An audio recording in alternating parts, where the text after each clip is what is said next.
દોસ્તો આજે અમે સિંધઈ ગામ પાસે છીએ અને પૂજ્ય શ્રી યોગેશ્વર બાપુના સાનિધ્યમાં અલગધામ પરિવાર આજે આખો અહીંયા આવ્યો છે. તો સિંધઈ ગામના આ રહીશ છે. આપનું શું નામ?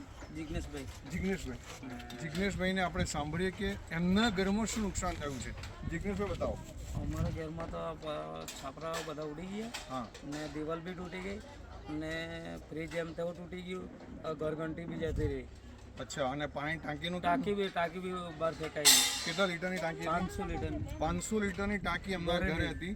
તો કેટલે દૂર ગઈ, શું છે એનો તો કઈ આતા પતા કઈ મળે નહીં, ખાલી ઉપરનું ઢાંકણ છે હાલમાં. દોસ્તો વિચાર કરો કે આ વાવાઝોડાની તાકાત કેટલી હશે. આ દિવાલ બી સાહેબ અમારી તૂટી ગઈ છે. જિગ્નેશભાઈના ઘરમાં 500 લીટરની પાણીની ટાંકી અત્યારે ફક્ત એક ઢાંકણ દૂરથી મળ્યું, બાકી ટાંકી ક્યાં ઉડીને ગતી રહી ખબર જ નથી આ ચક્રાવાતમાં. જિગ્નેશભાઈ, કેટલો સમય આ ચક્રાવાત રહ્યું? ખાલી બે મિનિટના અંદરમાં પતી ગયું. ખાલી ફક્ત 2 મિનિટ. 2 જ મિનિટનું કામ હતું અને 2 જ મિનિટમાં ચક્રાવાત એટલું બધું જોરથી આવ્યું કે આજે ઘરોને નુકસાન થયું, જેવા જિગ્નેશભાઈએ બતાવે છે. દિવાલ પડી ગઈ. અચ્છા, ગાય ભેંસોને પણ નુકસાન દિવાલથી નીચે દબાઈ ગઈ છે. તો અચ્છા, એક વાછરડીનો પગ પણ અહીંયા ભાગી ગયો. અને બતાવો કે ત્યાર પછી સેવાભાવી સંસ્થાઓ આવી અને અહીંયા આગળ બધી સેવા સહાય રૂપે કરી રહ્યા છે કામ આજે. અને એની સહાય અચ્છા, દાન પેટે ઘણું સારું મળી રહ્યું છે. તો જે પણ દાનવીરો છે કે જેમણે આ સિંધઈ માટે ખૂબ સેવાની બતાવી, એમને ખૂબ ખૂબ અભિનંદન છે.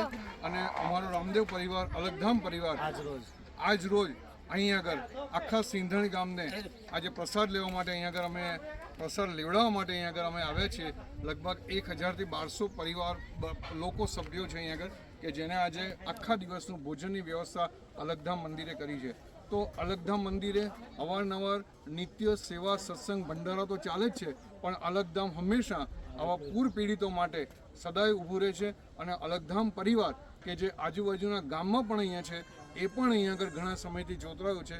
લગભગ પરિવારના ટોટલ 101 સભ્યો જેટલા દિવસ રાત મહેનત અહીં કરી રહ્યા છે, જેથી કરીને જે પણ સહાય આવી છે અને પતરાને બધું એ લગાવવામાં આજે ખૂબ મદદ કરી રહ્યા છે. જય રામજી, યોગેશ્વર બાપુ. હા હા, તે બી ખાલી ઉપરનું ઢાંકણ જ છે, બીજું તો નીચેનો ભાગ તો કઈ નથી મળવા. ક્યાં છે ખબર નથી. હા. ને ઘરમાંથી ફ્રીજ બી નીકળી ગયેલું છે. ઘરમાંથી ફ્રીજ નથી મળતું. મળ્યું સાઈડ પર છે, અહીંયા રસ્તા બહાર નાખી દીધું. અને ઘરને શું નુકસાન થયું? આ બધા પતરા ને દિવાલ બહાર તૂટી ગઈ. કપડા લટકા બધું. હા, અને અમારા કપડા બધા અહીંયા ઉતાર તો કપડા બી નહીં ઉતાર બધા. અચ્છા, કપડા બધા બહાર નીકળી ગયેલા. બરાબર. અને અત્યારે કોણ આવી રહ્યું છે આ બધું કરવા માટે?